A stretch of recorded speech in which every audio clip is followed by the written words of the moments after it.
Nossa tarde hoje é para a gente conversar de uma maneira prática e simples sobre como iniciar uma estação do Caminho da Graça na sua cidade, né? E antes de entrar nesses aspectos práticos, eu queria falar 15 minutos sobre alguns aspectos de natureza teórica simples, mais do que compactado. Número 1, gente. Por que iniciar um trabalho, um movimento como esse que a gente está fazendo? Por uma única razão. Porque se tornou insuportável ir a 99% das coisas que a gente chama de igreja. Então, não foi nada a não ser a impossibilidade de encontrar um assento para a alma no que se chama de igreja. E aí eu me sinto assim, absolutamente livre diante de Deus, diante de vocês e diante do que se chama de igreja evangélica brasileira. Porque eu fui pai, mãe, avô, tio, tataravô do que se chama de igreja evangélica brasileira durante anos. E todos vocês sabem disso. E todos eles sabem disso. E a razão era uma só. É aquela de ontem à noite. Vamos ver se tem salvação. Era incapaz de chegar numa cidade e fazer uma reunião que não fosse consensual para todo mundo, para não criar divisão, porque o meu negócio era unir. Cruzadas, que logo depois de 10 anos fazendo cruzadas, eu vi que eu tinha meios infinitamente mais eficazes de evangelizar pessoas do que nas cruzadas. Mas eu continuei fazendo porque edificava os cristãos que iam e porque era uma maneira de ajuntar os inajuntáveis, os pastores pitbulls da cidade, dar uma acalmada na moçada, ver se eles viravam os poodles de Deus, pelo menos, né? Então, essa era a coisa. Congresso era para ver se essa moçada que se morde, se come, se devora, se acalmava. Como eu contei ontem à noite, chegou um ponto que para mim eu vi que não tinha retorno aquilo ali. Não tem cura. Essa é a primeira coisa. A segunda, por que a terminologia? Por que a gente não está começando a igreja Caminho da Graça? Porque essa palavra está queimada por muito tempo. Essa é uma palavra que perdeu o significado. Ela tem que ganhar significado de novo. Vai levar um tempo para essa palavra, igreja, que não é nem uma palavra sagrada, que não foi inventada por Deus, não é tipo aleluia, que ninguém sabe a tradução. Não, foi inventada pelos gregos, era o nome das assembleias gregas. Eclésia era o ajuntamento grego da prefeitura, para resolver problemas administrativos, econômicos, se chamava igreja, vocês entenderam? Como presbítero, a gente fica pensando que foi o anjo Gabriel que veio e disse, eis que eu vos dou presbíteros. Era um nome grego clássico para todo ancião com responsabilidade cidadã na igreja, que era um ajuntamento pagão, para resolver coisas, era extremamente prático, era uma prefeitura. Era a Assembleia Geral da Prefeitura, e os presbíteros eram os anciãos que dirigiam e administravam esse encontro. Então não tem nada de sagrado nessa coisa. Quando Jesus disse, edificarei a minha igreja, e a única vez que no Evangelho inteiro aparece essa palavra, procure, além de Mateus, procure Marcos, Lucas e João, vê se você encontra nos Evangelhos, só em Mateus 16. Quando ele disse, edificarei a minha igreja, ele disse a minha. Porque igreja sempre houve muitas por aí. Então o que ele estava dizendo é, o meu grupo, o meu povo, o meu ajuntamento, os que andam comigo, a gente que me segue, a minha igreja. Então não tem nada de divino, sacrossanto nessa expressão, ela é uma designação coletiva. Podia ser a tribo, podia ser a oca de Deus, podia ser o que você quisesse. Como Paulo teve a liberdade tranquila de dizer corpo. Pedro disse é edifício espiritual. Paulo falou é santuário, é catedral divina. São expressões, são designações, portanto, essa é mais uma delas. Só que ela foi adotada como a única, justamente porque convinha ao espírito que foi se produzindo que a igreja fosse muito mais um lugar do que um ajuntamento andante, consciente de seres humanos que, separados ou juntos, juntos estão porque estão ligados pela mesma consciência ao cabeça que é Cristo. Isso é muito difuso, não dá poder para quem quer controlar, nenhum prefeito quer isso. O que as pessoas querem é poder saber quem é quem manda, dividir em hierarquias de controle de valor para controlar a sociedade. Então a igreja que nós temos hoje é um híbrido. Se eu fosse contar a história toda dele, a gente ia terminar amanhã de manhã.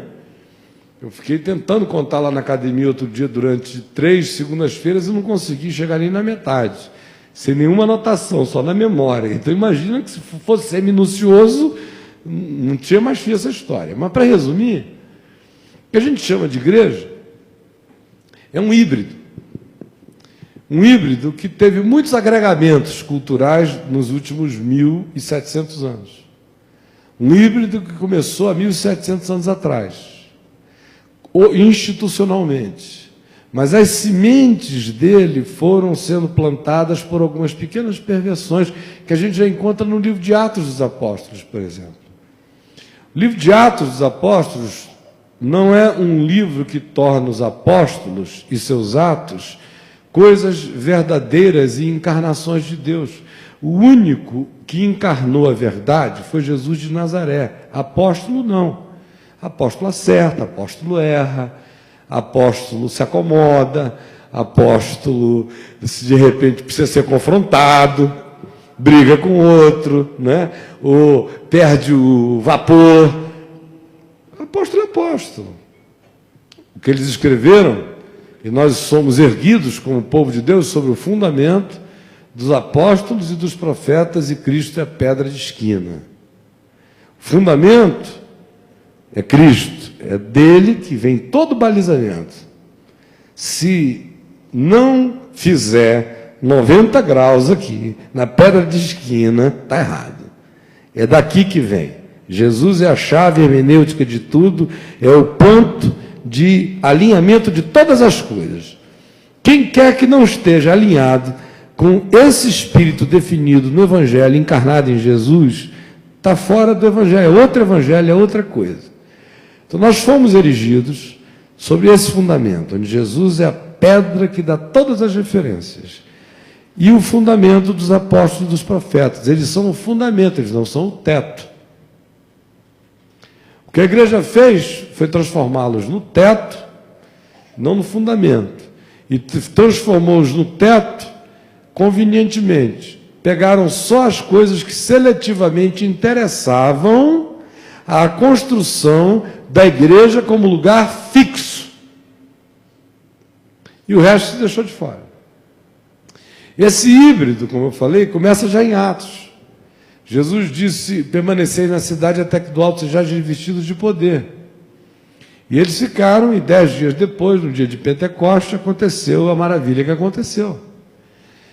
Até que determina um tempo limite.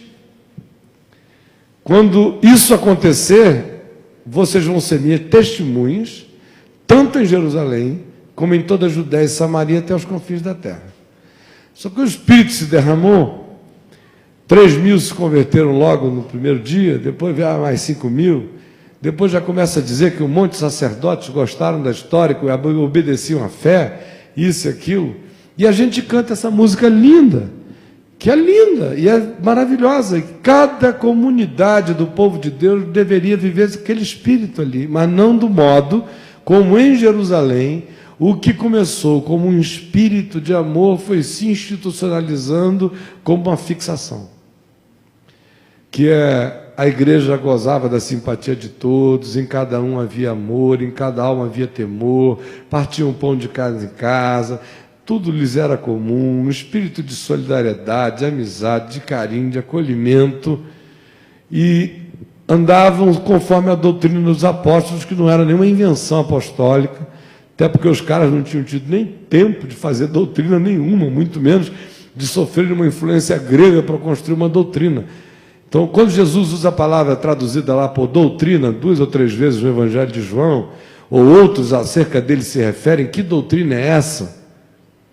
Vocês vejam que doutrina é essa, mas ligada a quê?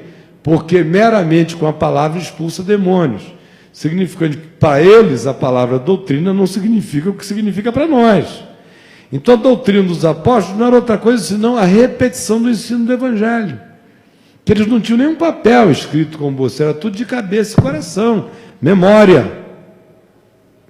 E como Jesus falou em aramaico, e como Joaquim Jeremias, lá da Inglaterra, traduziu tudo do grego para o aramaico e descobriu que no aramaico as parábolas todas têm rima, e as falas de Jesus têm todas métrica, significava dizer que ou Jesus falava como um repentista, o que seria ainda mais extraordinário, ou eles, para que não perdessem a memória do que foi dito, transformaram tudo que foi dito em poesia e em repente na língua aramaica.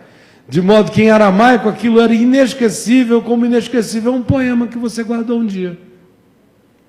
Por isso, o primeiro evangelho só foi aparecer, na melhor das hipóteses, 17 anos depois, ou talvez 30 ou 40 anos depois, porque esse pessoal, durante anos, não chegava em lugar nenhum dizendo vamos abrir o Evangelho de Mateus, ou a carta de Paulo aos Romanos, né? O Paulo chegando aos Colossenses, lá, meus irmãos, vamos abrir uma carta que eu escrevi aos Romanos. Não existia essa história, tudo estava aqui e aqui. Só isso que havia. Palavra no coração. Só que ali em Jerusalém, quando o Espírito se derramou, houve uma simbiose de encontros. Número 1, os galileus ridicularizados que falavam em outras línguas e que subitamente falavam as grandezas de Deus nas línguas dos outros. Uma perplexidade que já os tornou criaturas de natureza totêmica na percepção daqueles outros caras que foram crendo. Que negócio é esse? A ponto de que tinha gente que levava pessoas para a sombra de Pedro passar em cima do indivíduo, né? Então, segundo lugar, criou-se o quebrantamento daquela experiência do ressuscitado foi, e o Espírito desceu como línguas de fogo. A gente falou em outras línguas, e o amor que os envolveu, nos primeiros meses, primeiro ano ou 2, foi uma maravilha, mas depois começou a trabalhar contra, porque já era uma gostosura que violava a lei do caminho, a lei hebreia, a lei andante, do ide, indo, sendo, caminhando, ficar em Jerusalém até que, depois, até os confins. Se você viola essa lei existencialmente hebreia, de Abraão, o hebreu, do homem de fé, que anda sem saber para onde vai, que segue, que é levado pelo Espírito, se você viola isso e faz opção pela fixidez, por mais que línguas de fogo tenham se derramado da tua cabeça, dentro de pouco tempo, a língua que vai prevalecer é a do inferno na boca da comunidade. E que foi o que aconteceu em Jerusalém. Aquele experimento lindo foi ficando feio, com muitas brigas de poder, com a penetração de sacerdotes, de sumos sacerdotes, com a ingerência do templo. Tiago, que virou uma figura preeminente, era uma pessoa extremamente judaica de natureza, de cultura. Ele não tinha a polimorfia de um Paulo, e nem a capacidade assim mais andante, livre de um Pedro. Ele era um sujeito mais plantado, ficou ali mesmo. E cresceu, criaram um grupo muito grande. Só que aquele grupo parou o fluxo do caminho. Porque Jesus não pediu para eles fazerem sede lá, não disse Jerusalém será o Vaticano do reino de Deus. O reino de Deus só tem um Vaticano, que é aquele que vaticaniza a palavra dele no nosso coração, onde está o trono. Mas eles vaticanizaram Jerusalém. E fizeram um híbrido, um sincretismo, que tinha a confissão de fé em Jesus e o ensino do Evangelho, mais as tradições da sinagoga e mais ritos, festas e coisas do templo judaico. E foram ficando de tal maneira que, se Estevão não tivesse pregado aquela palavra naquele dia e não tivesse sido morto pelas mãos de Paulo e seus amigos, com certeza absoluta, nós não teríamos tido o que nós ainda tivemos para frente. Porque aquela igreja ia virar um mar morto, sem saída, que não dá nada para ninguém e sofre de indigestão de sal. É sal do sal e não sal da terra. Ia ficar ali, presa e morta ali dentro. Lá em Atos 8, se diz que com a perseguição de Estevão, foram dispersos os que estavam em Jerusalém. E a palavra grega é semeados, porque a perseguição veio e semeou a moçada. Foi quando o evangelho foi pregado pela primeira vez por eles, fora do território de Israel. Depois chegou até Antioquia. De fato, foi a conversão de Saulo, com a ajuda de Barnabé, que o acolheu, e mais a base que eles lançaram em Antioquia, que catapultou a pregação do evangelho para o resto do planeta. Do contrário, Jerusalém teria criado e blindado e fechado e cercado e vivido a indigestão daquele sincretismo até o fim. E não é possível ler tanto o livro de Atos quanto ler as cartas de Paulo e conhecer a história da igreja e não ver que a relação entre Paulo e Jerusalém foi de tensão permanente.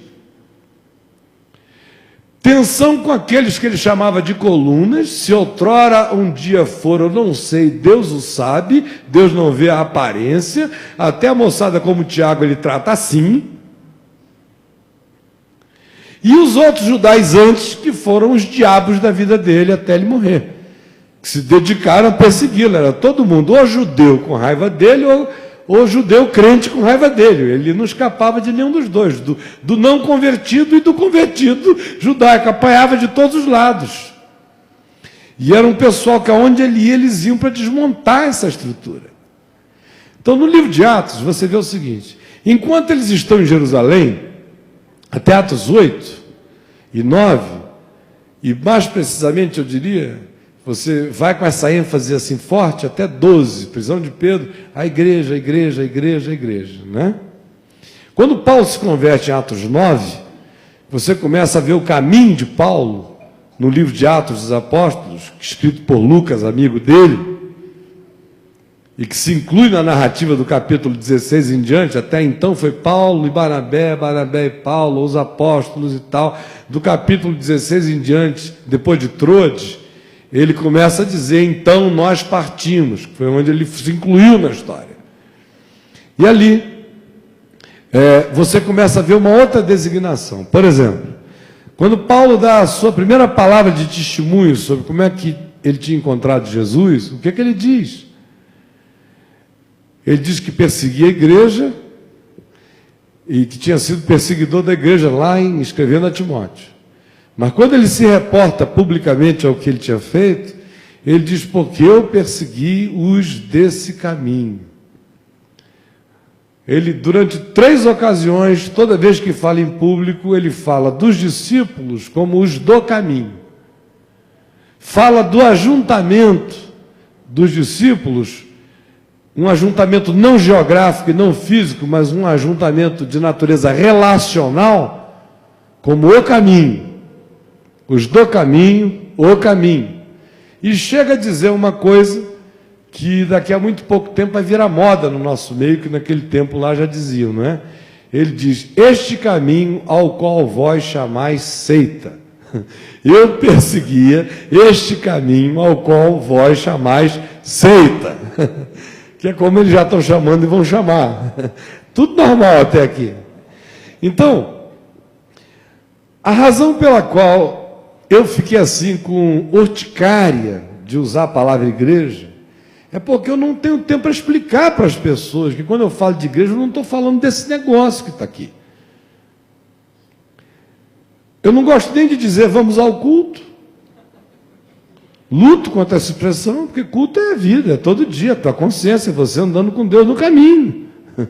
Vida é culto, culto é vida.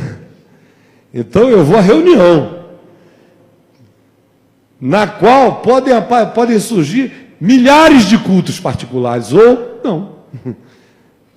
Eu vou lá ensinar o Evangelho. Quem for sábio, cultue, ali também.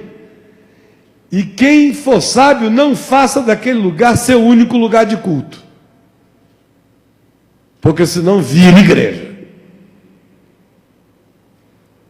Como tem um monte de outros termos que basicamente eu deixei de lado, porque eles são impossíveis de serem resgatados em muitas décadas. De tão poluídos que eles estão. E sem nenhum sentimento profético, só mera intuição e impossibilidade de não enxergar, eu tomo aqui o Ticiane, o João Bezerro, o Marcos Batista, quem quiser que trabalhou lá comigo, como há décadas que eu estou dizendo que esse é um nome desgastado, o próprio nome evangélico. Eu me lembro que em 1981, assim que eu mudei para o Rio de Janeiro, o Jornal do Brasil me pediu para escrever um artigo. O artigo que eu escrevi foi: não me envergonho do Evangelho, mas morro de vergonha dos evangélicos, em 81. Então não tem nada novo, eu não estou dizendo nada novo. Quem me acompanhou sabe que eu não estou falando nada novo. Isso é novo para o pessoal que quer dizer que é noivo para dizer que aceita. Mas não é nada novo. Antes eles aplaudiam isso tudo.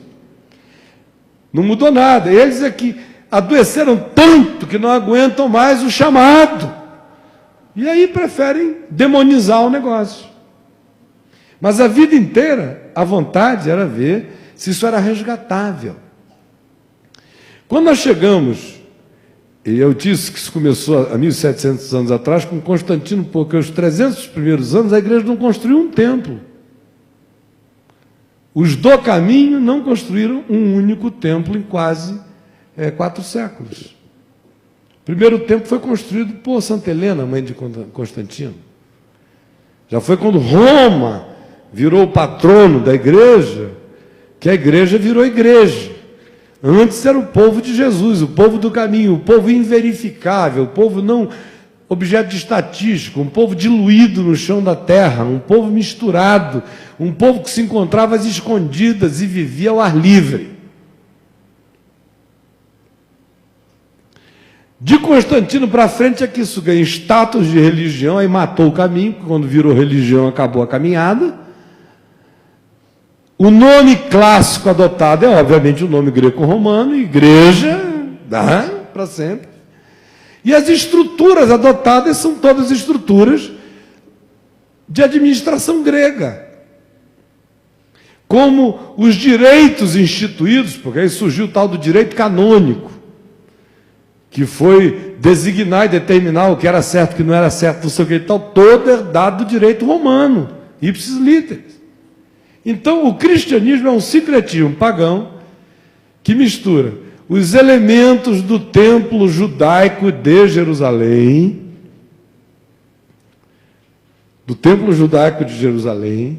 com pregações do Evangelho que dizem que Jesus é o Filho de Deus e que Deus é 3 em 1, que também já foi uma definição pós-constantiniana, porque antes ninguém tinha essa preocupação. Quando o cara falava do Pai, era como se estivesse falando do Filho. Quando falava do Filho, era como se estivesse falando do Pai. Quando falava do Espírito Santo, era como se estivesse falando dos outros dois. Ninguém se deu à idiotice de tentar organizar a trindade nenhuma. Só maluco, de rei, com síndrome de onipotência, um monte de teólogo adoecido para querer mostrar serviço grego de filosofia que cai numa pasmaceira dessa, em relação a Deus. E desses 1.700 anos para cá foi sincretismo sobre sincretismo. A gente, por exemplo, pratica coisas que são muçulmanas, a gente nem sabe. Foi engolindo. Quando o Bush chega, por exemplo, separou-se a igreja do Estado, né? Igreja é igreja, o Estado é Estado. Mentira. Se for católico, o Estado, igreja e Estado continua a mesma coisa. Se for protestante, também. Por que o Bush se reelegeu agora? Por causa do Pinto. O Pinto reelegeu Bush. Porque o pessoal do Bible Belt, do sul dos Estados Unidos, contra casamento de homossexual, contra gay, contra aborto, contra tudo, mas, sobretudo, a questão do Pinto, que é a questão central, fálica, está na alma cristã, assim, no cerne. Tem um pinto de Babel na alma cristã. Então, questão do pinto, tão importante, que se criança está morrendo, se vai deflagrar uma guerra nuclear, se o Irã vai ficar doido do lado, se a Coreia vai perder o juízo, se os russos vão não sei o quê, se o Bin Laden vai atacar mais, se os palestinos vão perder, isso não interessa. É petróleo e pinto. O negócio do Bush era petróleo e o do povo pinto. Então o povo, por causa do pinto, elegeu o Bush por causa do petróleo. No fim, é um xixi preto. E aí vai. Então vocês vejam como decisões de natureza universal são tomadas por causa de mosquitos de natureza fundamentalista religiosa, mostrando que não tem separação entre igreja e Estado. O cara faz o que ele sabe que o eleitorado dele quer. E os evangélicos americanos são, hoje em dia, seres idênticos aos xiitas muçulmanos. Não tem nenhuma diferença entre o Bible Belt dos Estados Unidos, só tem aquela carinha branca, redneck, todo mundo, ai, mas no fundo é todo mundo fundamentalista até a alma. O que é que o Pat Robertson disse? Hugo Chávez tinha que ser assassinado. Eles têm o mesmo espírito da jihad dos islâmicos. Um cara não pode matar o outro porque é crime, mas o Estado ganhou o poder divino, idêntico ao Estado Islâmico, de fazer qualquer guerra santa. Isso é islâmico, isso não é cristão, não é de jeito nenhum. Eu podia ficar aqui um tempo longo falando sobre essas mesclagens. Isso acontece com um monte de outras coisas sacrossantas no nosso meio. Órgão. Na época medieval não se podia tocar órgão na igreja. E eu, no tempo que me converti, só podia tocar órgão na igreja. Antes não podia, porque era tocado nos bordéis. Era instrumento para animar a dança com prostituta. De repente, vira o instrumento de Deus, inventado pelo anjo Gabriel com a inspiração de Miguel e a bênção do Espírito Santo. E aí a gente entra nessa. Aí naquele tempo não podia bateria, depois não podia o atabaque, depois não sei o quê, depois virou uma macumba mesmo, né? Até no órgão, até nas letras, até em tudo. De modo que, quero só concluir dizendo o seguinte, eu ia entrando por aqui, alguém falou, está entrando de bermuda, ainda é evangélico? Falou de brincadeira comigo, né?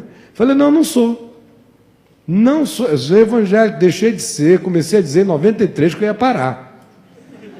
Deixei claro, está lá, procura Globo, JB, Folha de São Paulo, Fantástico, o que você quiser. Não foi em revistinha evangélica, não, disse para o mundo. Todo dia, durante anos. Que eu era evangélico porque eu cria no evangelho. Mas que a igreja evangélica, conforme se manifestava, era algo que eu não reconhecia. Quando teve aquela divisão assim, tipo, define agora, que era uma pressão danada, de 90 para frente. Criaram a EVB por quê? Porque os puros, santos, inculpáveis e éticos evangélicos, o grupo que se sente superior, mais articulado, que fez curso de seminário, que fez mestrado, que fez psicologia, que são mais assim românticos quando falam, que chamam a gente para fazer revisão de vida, para pensar, para não sei o quê. Todo mundo amigo meu, um bando de fresco. Anos de caminhada, desculpem, de viadagem. Me perdoem, quem tiver que se escandalizar, se escandaliza agora, ninguém se engana mais comigo. Tá? Um bando. Vamos fazer a EVB, você tem que ser a EVB. Ó, bota grana, milhares de dólares tirados da Vinde para fazer a EVB. Os caras ali anos querendo a EVB. Sustentei a EVB 7 anos ali, dinheiro todo mês, porque ninguém dava nada. Todo mundo queria e ninguém dava nada. E o que eles queriam? Não. O Brasil inteiro tem que saber que evangélico não é isso. Isso era o padrão estabelecido pela Universal, naquele tempo, que já tinha sido um sincretismo, que começou com Roberto McAllister, que misturou com um monte de outras coisas. A Universal, o McAllister fundou as maiores loucuras que existem hoje no Brasil. E os subprodutos, sem saber, coitado. Antes de morrer, ele me procurou pedindo perdão. E pediu para eu levá-lo aos principais líderes sérios brasileiros para ele pedir perdão pelo mal feito. Então, a Universal eram eles, eram os evangélicos. E esse grupo daqui, que se sentia melhor, superior, dizia, não, nós não podemos nos identificar com isso. Então nós temos que dizer que isso aqui é uma outra coisa. Nós somos os evangélicos. Aí criou-se a Associação Evangélica Brasileira. Bom, na hora que o bicho pegou, eu disse para eles que o bicho ia pegar, não ia ficar daquele jeito. Treino é treino, jogo é jogo. Na hora que pegasse, eu digo, vamos ver quem é quem. Ficou quase ninguém. Quase ninguém. Cheguei a ouvir de repórteres, num determinado dia de uma coletiva, lá dentro do prédio da Vind, no estúdio da Vind TV, no dia que o bicho pegou, mais feio de todos em 3 ou 4 anos, com aquela mídia inteira, os caras em cima de mim, dizendo assim, escuta, o senhor não está com medo não, porque eu não estou vendo quase ninguém aqui atrás do senhor.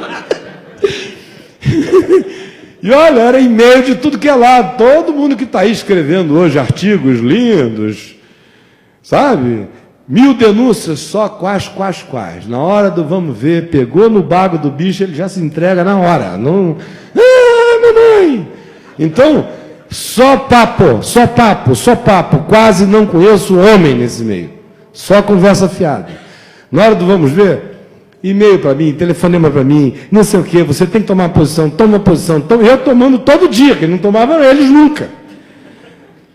Toma em nome da IBB, faz o documento, não sei o quê, apresenta, até que enfim, eu é que não queria mais, porque eu não acreditava mais naquilo. Fizemos o documento. Foi a mídia inteira. Eu leio o documento. No outro dia tem tudo que é jornal.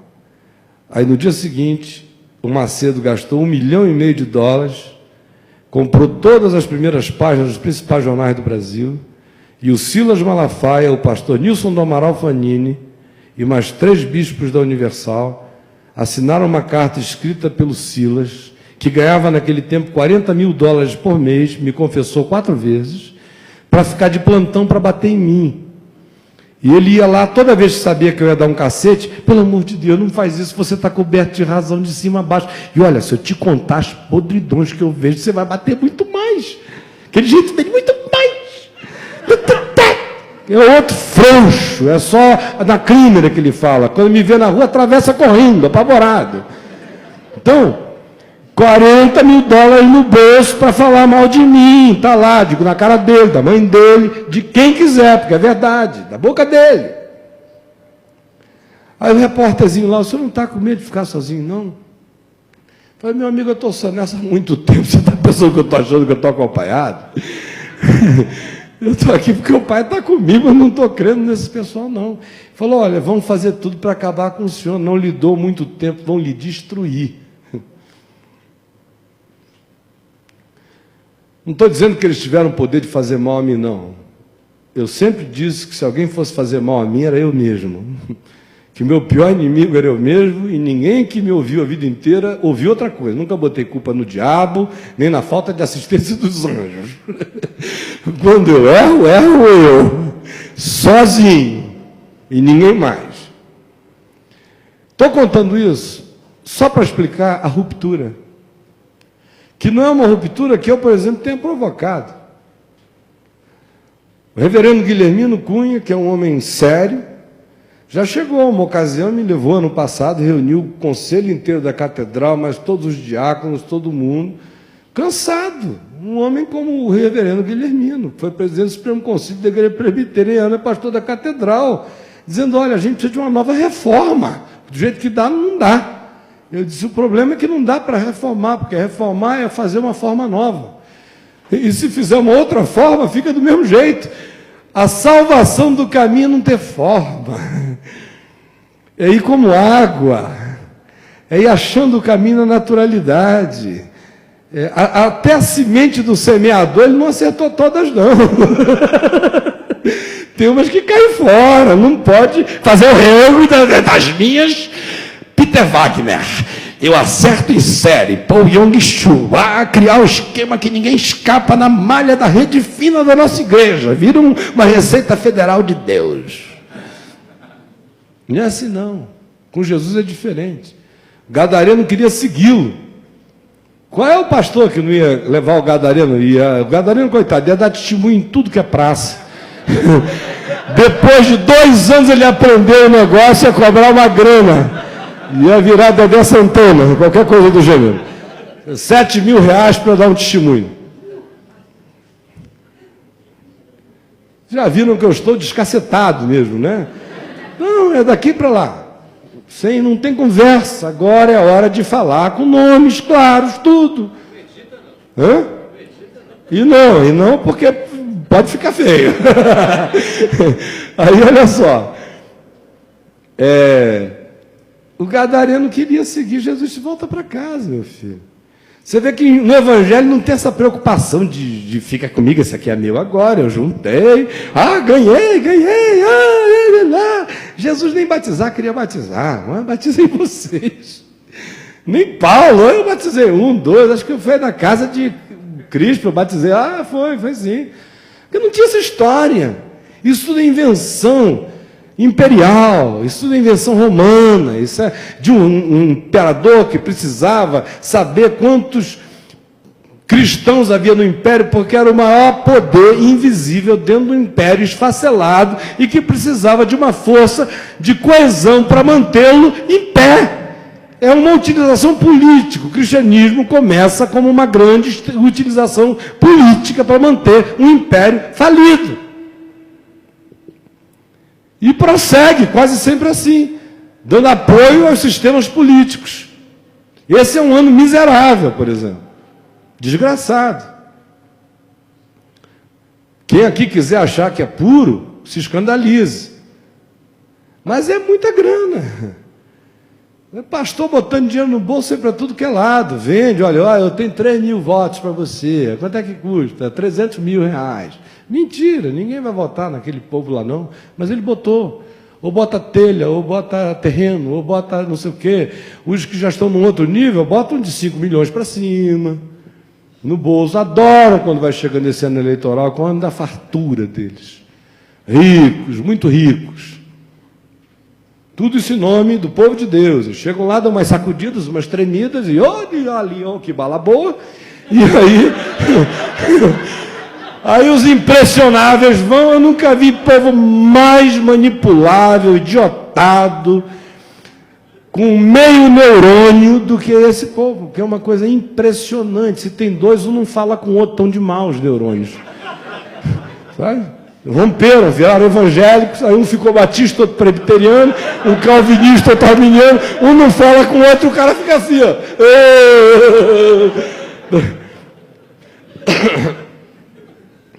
Então, gente, eu sou evangélico porque sou do evangélico, mas não sou evangélico porque seja da igreja evangélica. Enquanto a igreja evangélica for como ela é, eu não quero absolutamente nada com ela. Tem um monte de irmãos lá dentro, gente boa de Deus que eu amo, que são meus queridos amigos, irmãos, sofrendo. Alguns me dizem na cara, gente que vocês não acreditariam quem são, de tão importantes na visibilidade. Queria ter tua coragem de chutar o balde, que eu não aguento mais. Já ouço isso toda hora. Aí quando você encontra, o cara todavia não consegue, ele tem que fazer a média, puxa, eu tenho o meu salário. Já ouvi alguns me dizerem, não, eu ganho tão bem, e tenho tanto acesso a fazer algumas coisas, que eu me sinto assim, eu sou uma espécie de presidente de clube. De um clube muito rico, eu sou um presidente de clube, mas que Deus está ali, eu sei que não está não, que aquilo ali... Gente sincera dizendo isso. Então eu, pessoalmente, não sei quanto tempo de vida eu tenho, se mais 10, 15, 20 anos, o que me sobrar, eu não tenho mais tempo a perder com o evangélico. Meu caminho é, com quem quiser andar com Jesus, a gente vai andando junto. Por isso, não fiquem alarmados. Quem quiser fazer parte do caminho da graça, tem que perder os pudores e os pruridos de, ai meu Deus, estão falando isso, Fica na igreja evangélica, porque lá você vive para fazer média. Igreja evangélica, o problema não é pecar, é aprender a encobrir o pecado. Porque a igreja evangélica pune o sincero e premia o esperto. Como vários. Por exemplo, quando eu chamei a minha esposa e falei para ela que nós deveríamos nos separar e dei as razões, uma quantidade de gente que me procurou dizendo, pelo amor de Deus, fica fazendo, todo mundo faz.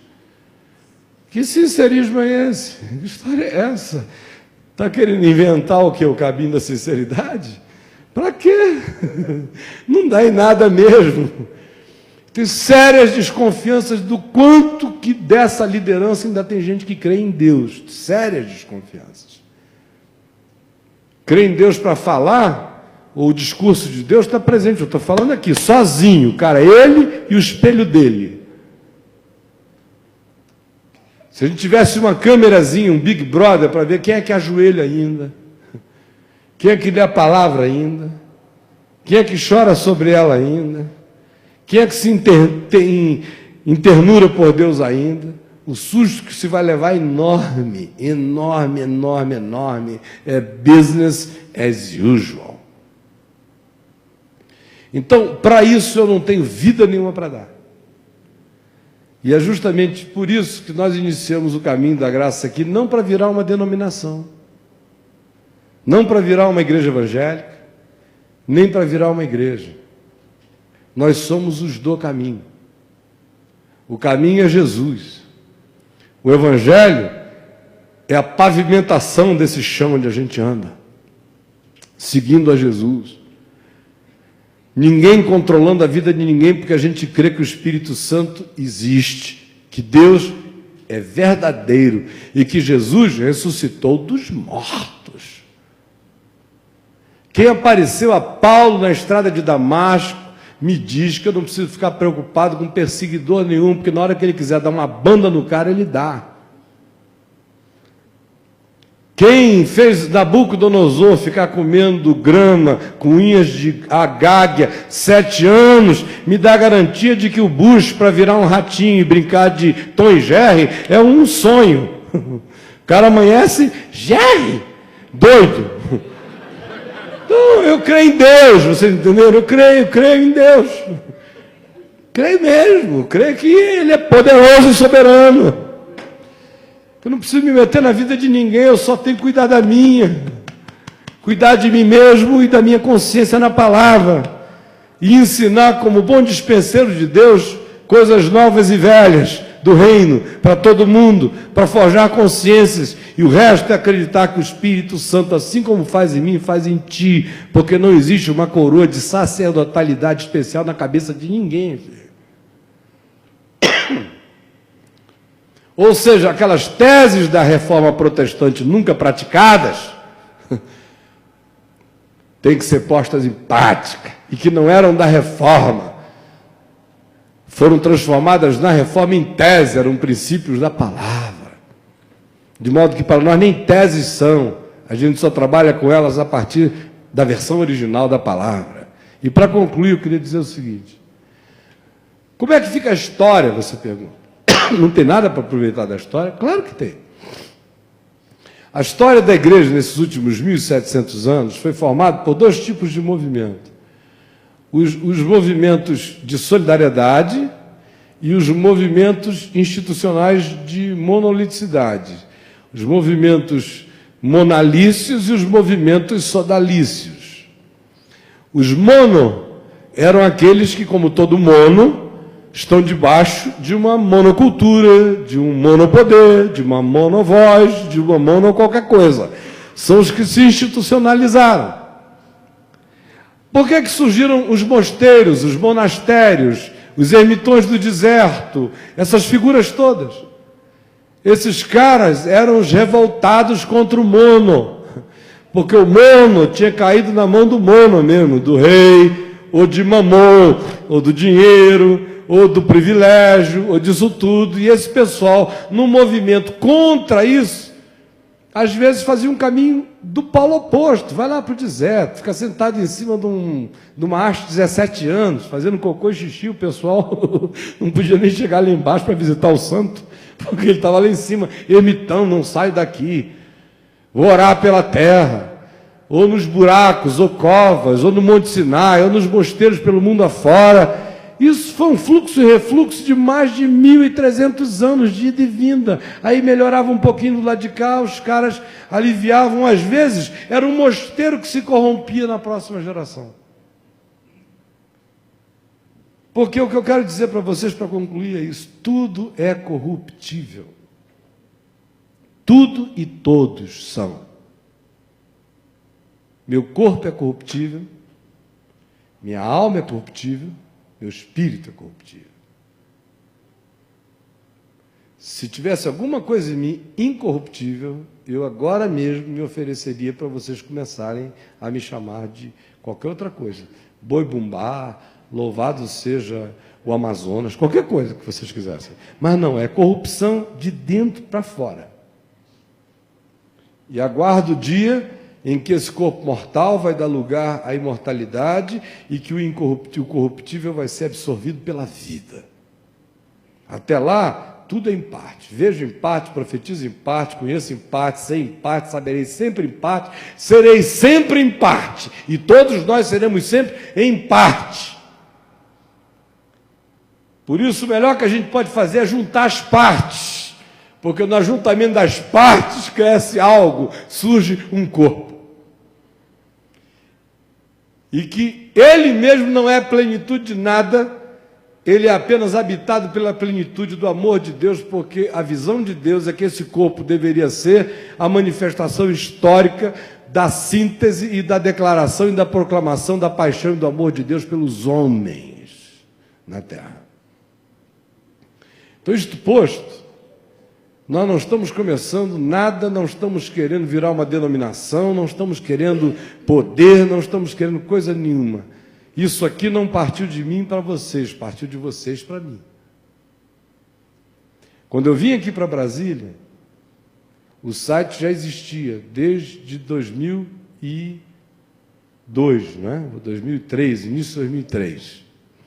Quando eu cheguei aqui, há 1 ano e meio atrás, antes disso tinha havido café com graça lá no Rio. Certo? Meu querido amigo, irmãozão Rômulo, amigo de outros tempos, juntamente com o Luciano e outros queridos aqui da cidade, o Luciano é irmão dele, é que o Luciano estava lá com a gente no café, ficou 1 ano lá morando com a Gina, e o Rômulo, eu fiquei comovidíssimo quando eu fiquei sabendo que ele, que sempre tinha me ouvido com prazer, quando aconteceu tudo, ele falou: não, isso vai passar, não é possível que essa coisa vai durar para sempre. E ele vai voltar a pregar, Deus vai abençoar e vai ficar tudo bem. Mas quando ele foi vendo o volume da vontade demoníaca de um monte de gente que ia na televisão dizendo: tem que ficar com a bunda o resto da vida no banco. Era esse dos $40 mil, falava mais sobre isso.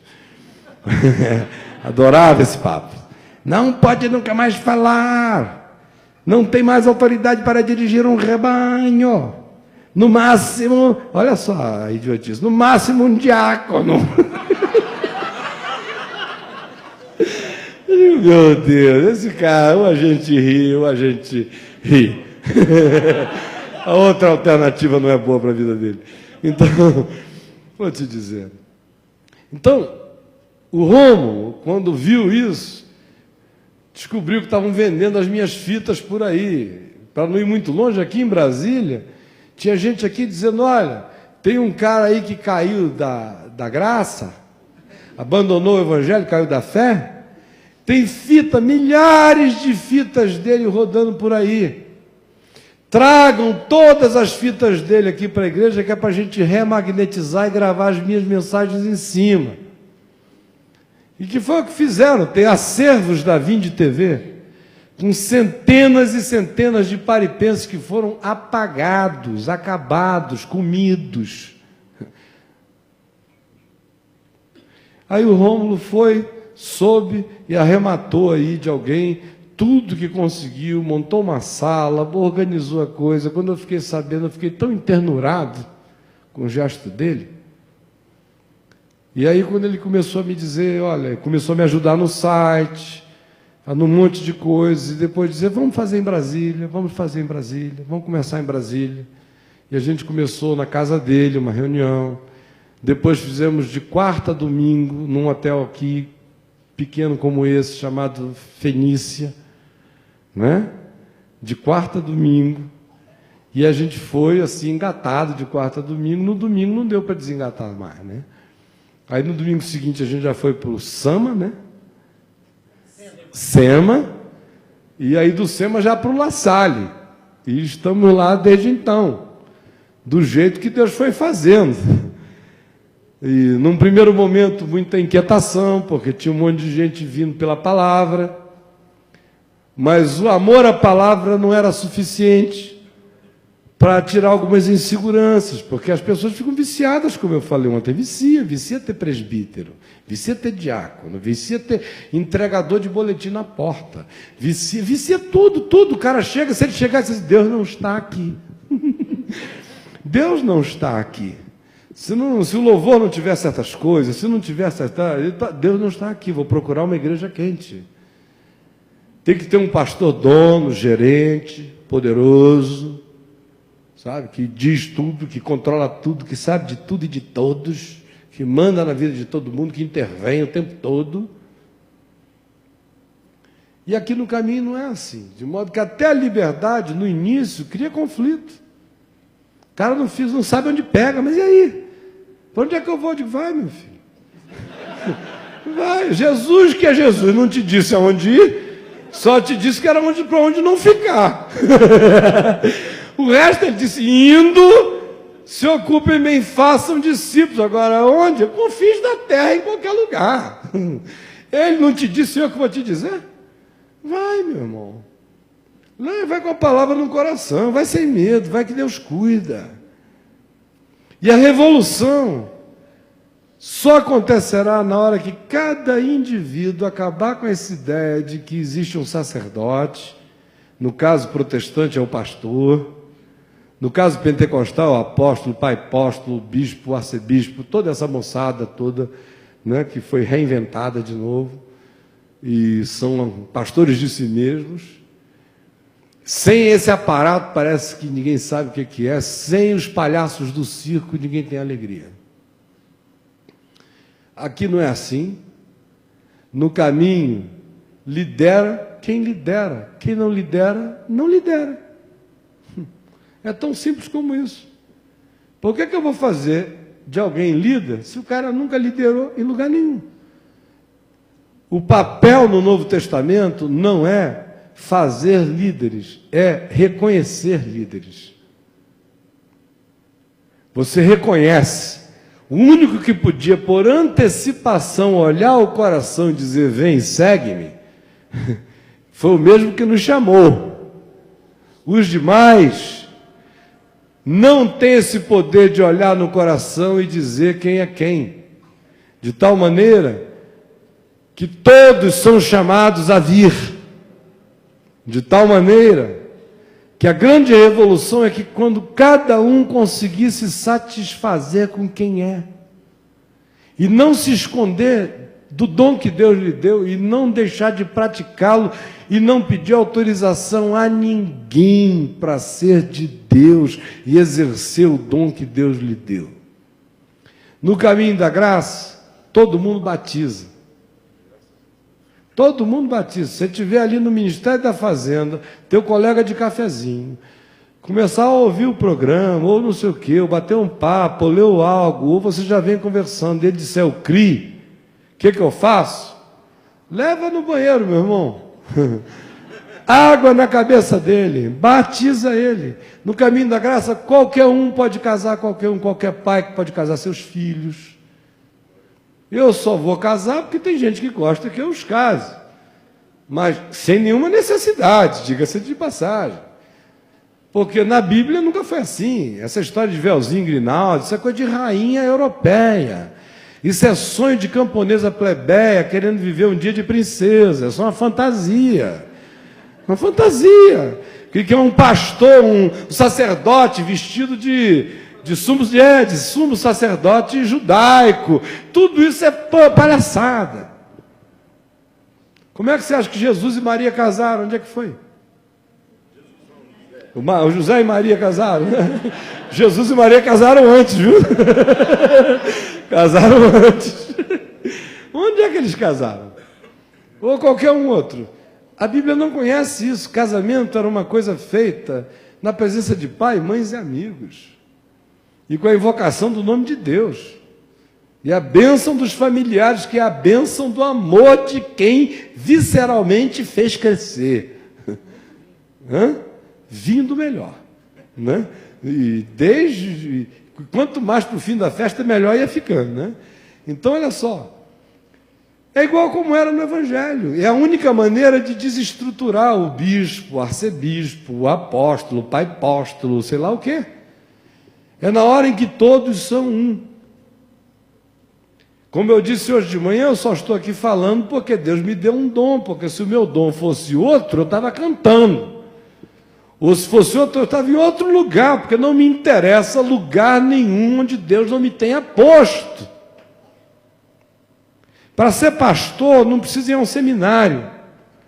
Basta ter coração amoroso, generoso, misericordioso, interessado, ser sensato, ter bom senso, conhecer a palavra do Evangelho o suficiente para ser um condutor pacífico de uma alma aflita. Só isso.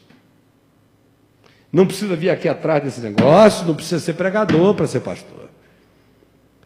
São um monte de pregadores que não são pastores. Um monte de pastores que não são pregadores. Há um monte de mestres que não sabem falar em público, só sabem ensinar no particular.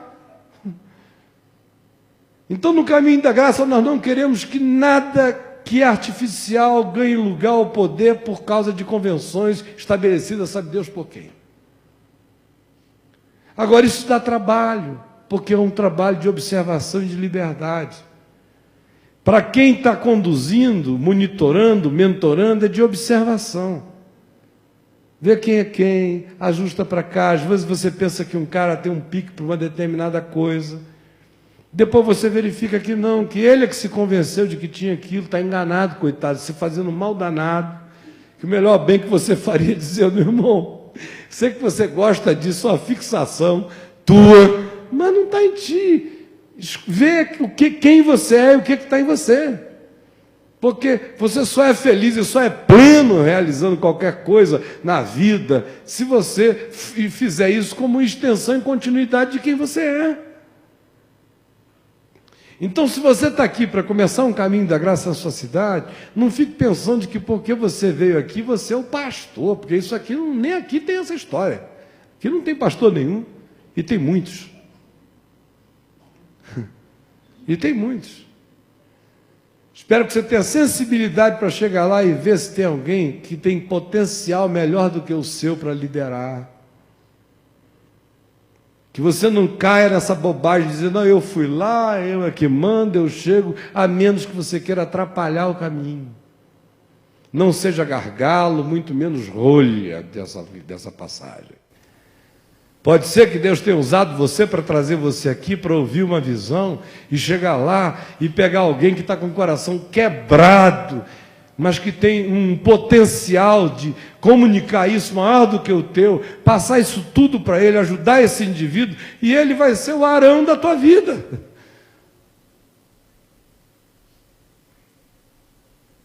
Então, o que cada um tem que saber é o que cada um é e não tentar ir para além daquilo que Deus estabeleceu, é simples como o Novo Testamento diz. Agora, como começar? Eu já falei demais, eu vou pedir aqui que o Rômulo e o Marcelo digam alguma coisa a respeito disso, tá bom?